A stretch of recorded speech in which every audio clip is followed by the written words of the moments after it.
Smiling already. Hey, Maranturi. Hey, how you doing? You look good. Ooh. You look executive. Thank you. Exquisite. Oui. I want to speak it like Italiano. No, this one is French. The way he said exquisite. Oh, so what are we discussing? Yeah, we are starting on a very light note, but then the topic is not light. It's laden with a lot of, shall I call it, grief, you know, especially when, you know, so many years into when government says they want to do something for the people who voted them into power, they're still not done anything.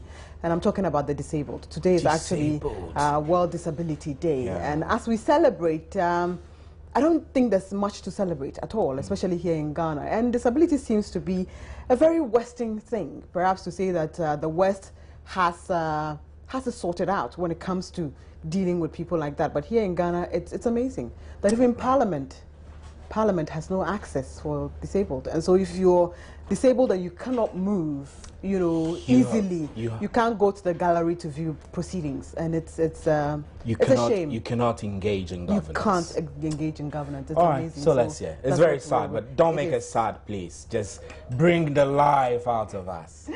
Yes, Steve, I will endeavor too. So today is actually World Disability Day, and people living with disability face many severe forms of discrimination and inequality the world over. And if you and I, able-bodied and all, have to hustle and jostle for transportation, especially trotro, then imagine how persons with disability get on board. How many buildings in Ghana are even disability friendly? Today is World Disability Day, and we are discussing the challenges facing people with disability. The issues are many, but we will be focusing on accessibility. My name, as always, is Maranturi. This is GN Interactive. Let us get interactive. Joy News Interactive is brought to you in association with Surfline. It's about time.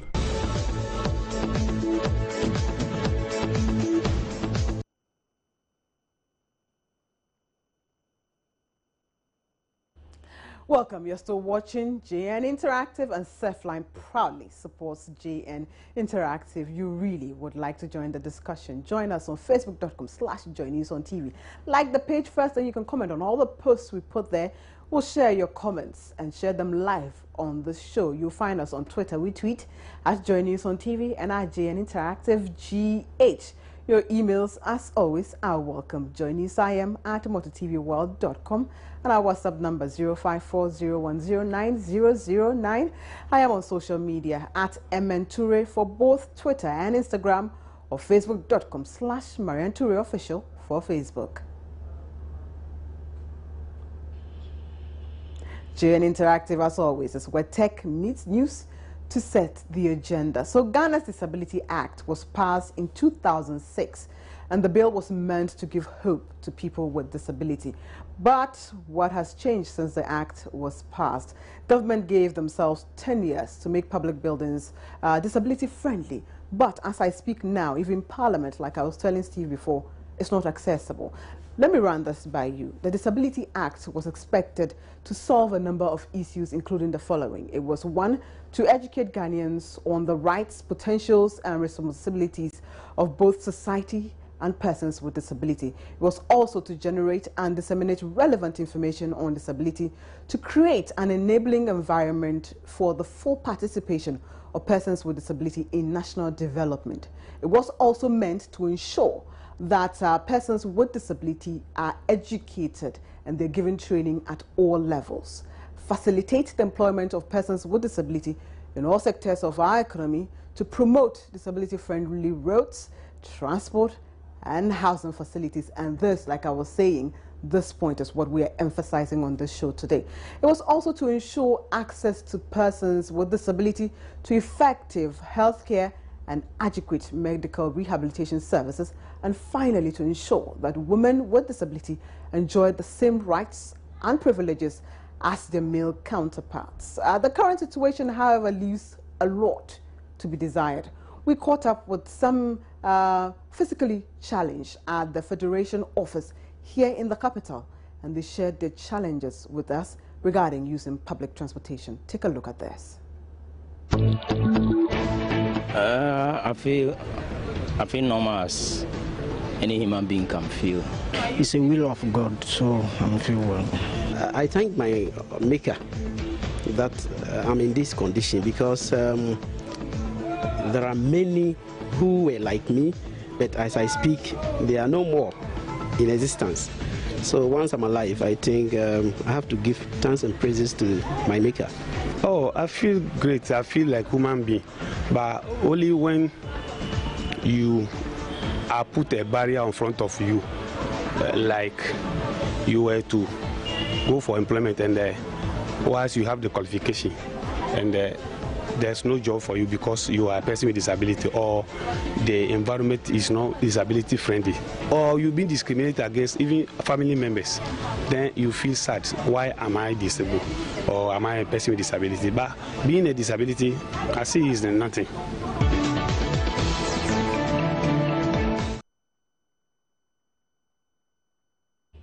You're still watching JN Interactive, and that is what they had to say about their challenges, especially with transportation here in Ghana. You know Paul Agunamokodia, he's actually a journalist, and he is with ETV, and he's been a journalist for quite some time now. He joins us on the line to share some of his experiences with us. Good evening, Paul. Good evening. Welcome to JN Interactive. How are you? Thank you very much. I'm very good. We thank God. My first question, would you say that everything is well with those who are, visually impaired, especially like yourself? Well, thank you very much. No, definitely not. I wouldn't say everything is well with visually impaired persons in Ghana, and even perhaps everywhere else. I think that there are a number of issues that need to be addressed. And so I wouldn't say everything is well. Right. When you say things that need to be addressed, I am sure that perhaps you may have faced any challenges or discrimination, if I can call it that, living with your condition. Can you share some with us?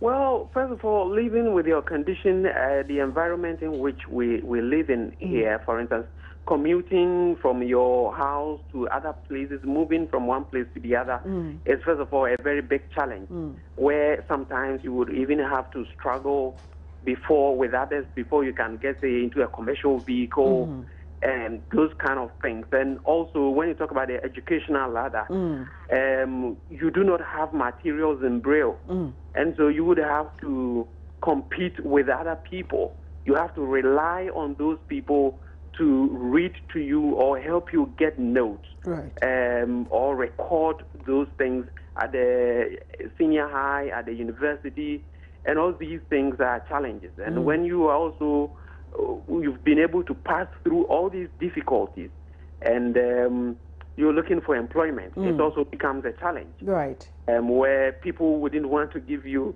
the job because they simply doubt your capabilities. So these are some of the few challenges you face as a person with visual impairment here. You see, I actually was privileged to be part of a group of people who were invited to TEDx Laboni, where you shared your story and how you'd gotten here far. Could you share just a little bit of us for those who were not as in the audience to listen to you, how far you have come to get to this point? Oh, okay. All right. My story, actually, perhaps what I began was disability is an open club, and that everyone can join at any time. And it is not by choice, but it is by circumstances. Right. Assuming you happen to join, how would you want to be treated? I put this for people to put themselves in the shoes of persons with disabilities, that if you were in my position, how would you want to be treated? Do you want to be rejected? I believe definitely not. But I suffered from measles, and then gradually, by the grace of God, I was able to go to school for the blind. I went through Okwapman School and then to the University of Cape Coast. And I had always been interested in journalism.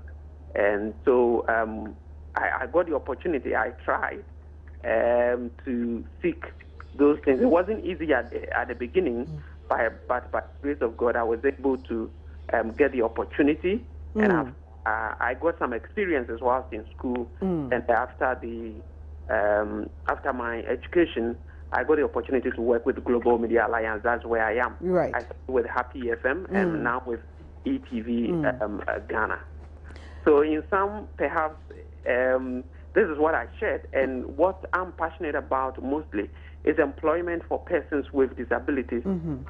If somebody who is a person with disability has been able to go through the educational ladder, those challenges, what makes one think that such a person cannot deliver at the workplace? At the workplace, right. So I am always advocating that people should give us a chance, and when they do, they will never regret they did. Right. I also like to encourage my persons with disabilities that there's no limit to our dreams.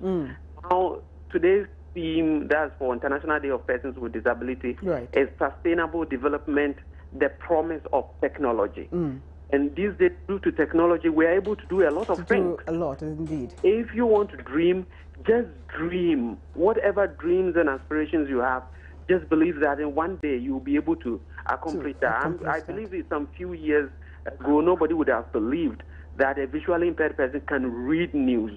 But here I am doing it. So if you want to become a pilot, just believe that it will come through. Indeed.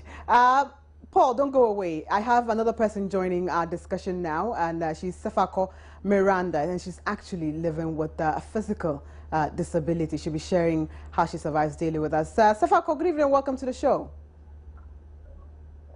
Good evening. How are you?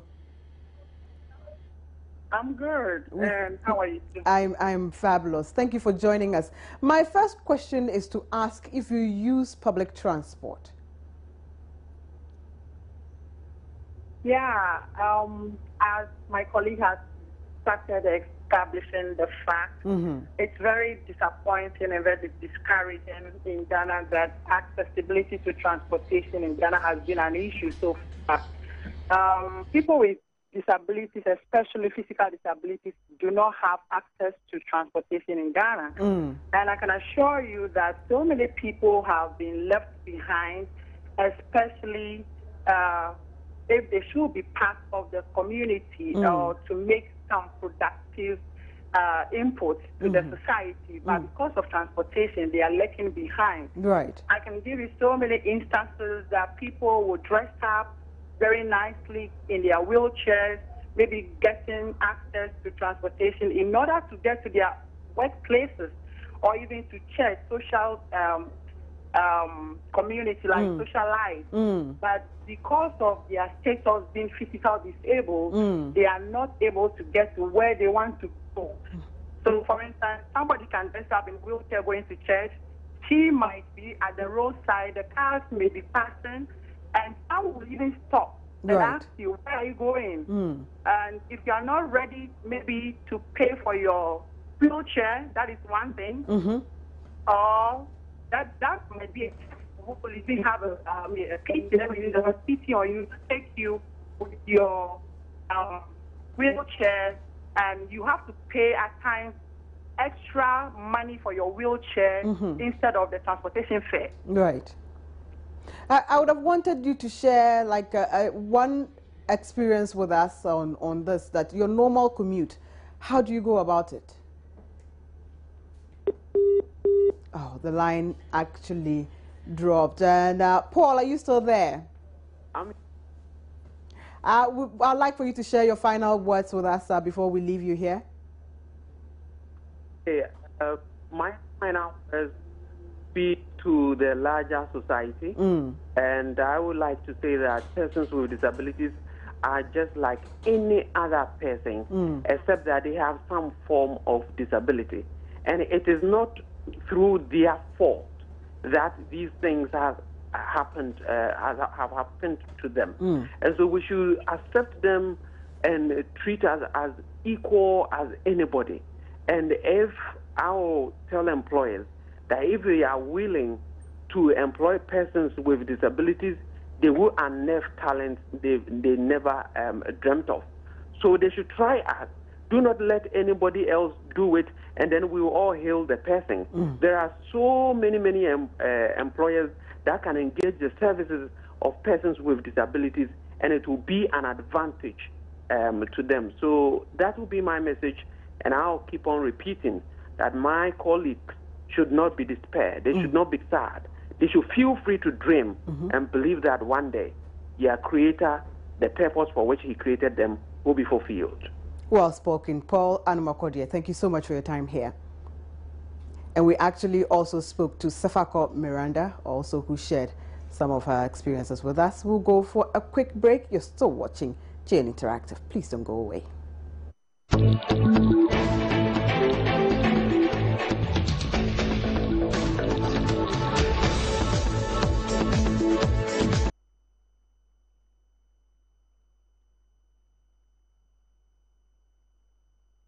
Welcome back. You're still watching today's JN Interactive, and if you didn't know, today is actually World Disability Day. It is celebrated the world over to mark the plight of the physically challenged amongst us in society, and what governments the world over need to do to make their life as comfortable as able-bodied as we are also. Lord Quote, he's been on Twitter and he's been looking at what's trending there. Let's go take it. When we come back, I'll take some of your comments that have been trending on Facebook. Don't go away.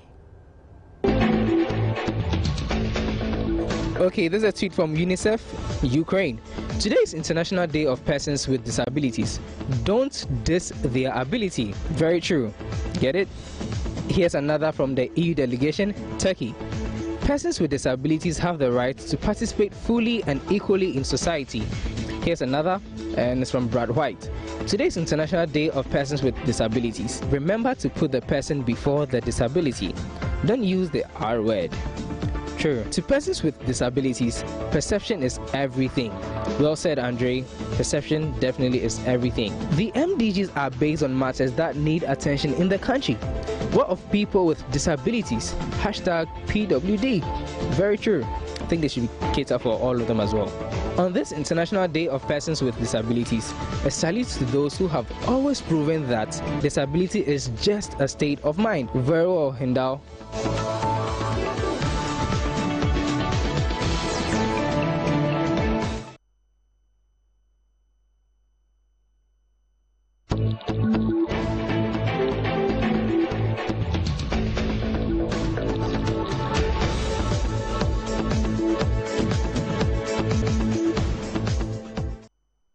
Welcome back. I'll take your comments that have been trending on Facebook now, and the precursor has already been put there, and we are asking, does Ghana really care about persons with disability, or we just pretend to care? And we've asked you to share your thoughts with us, and we'll begin today with Michael. Michael says our leaders don't care over them, they abandon them. I mean, you want to say about them, not over them.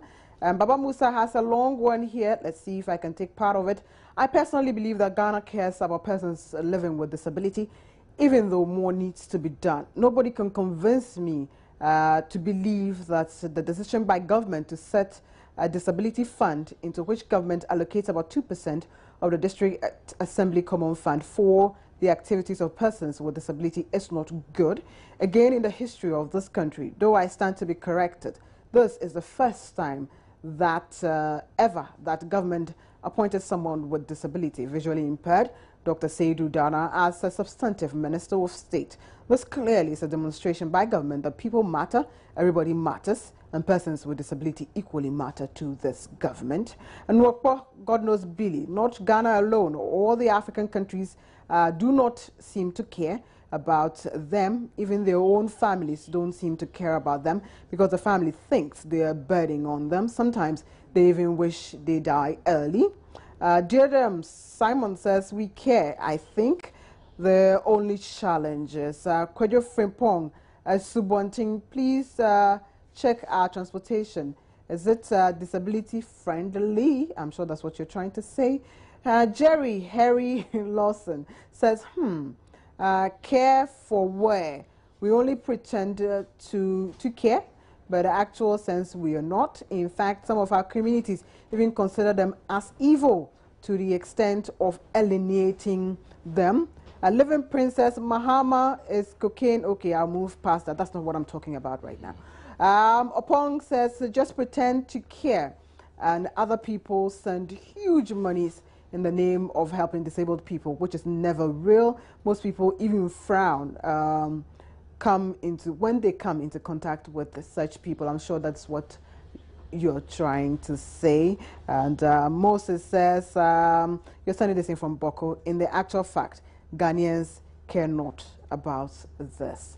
And we have a video of the day. Okay. And it's some way. Just look at it first. Some way be. Some way be, yes. Amazing though. Amazing.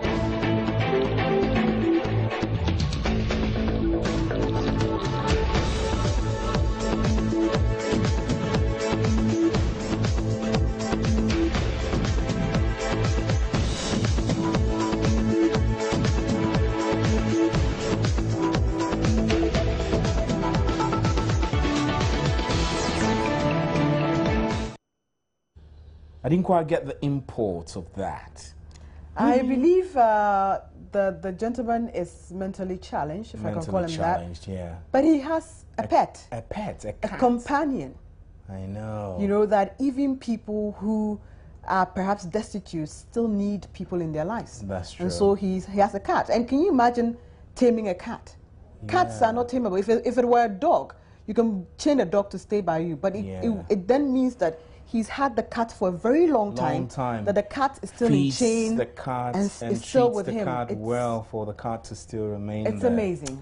God is good. We love our physically challenged people, friends. I mean, I have some very wonderful friends. My former colleague at my former workplace, Nanama. Like Paul was saying that you know it can happen to anybody. That's true. 1 minute we can be walking down there, the next minute you collapse, fall, go and come back brain dead or something. You're physically challenged. You needn't be born like that. You know, there's a beautiful lady I always wash my suits with in a laundry, Giftee, the Climax Laundry in Achimota somewhere. And I never knew for years that she was physically challenged because she's always seated behind the counter and offers me fantastic services for almost 3 years, you know. And then I one day asked to take her out for pizza. Then I got to the reality that, hey, my friend is physically challenged. And be kind to each other. We are all fighting one battle or the other. So that's my name is Stephen Anti. My name, as always, is Marian Ture. Enjoy the rest of our programs. Good evening. We'll see you soon. Bye-bye. Bye. Joy News Interactive was brought to you in association with Surfline, it's about time.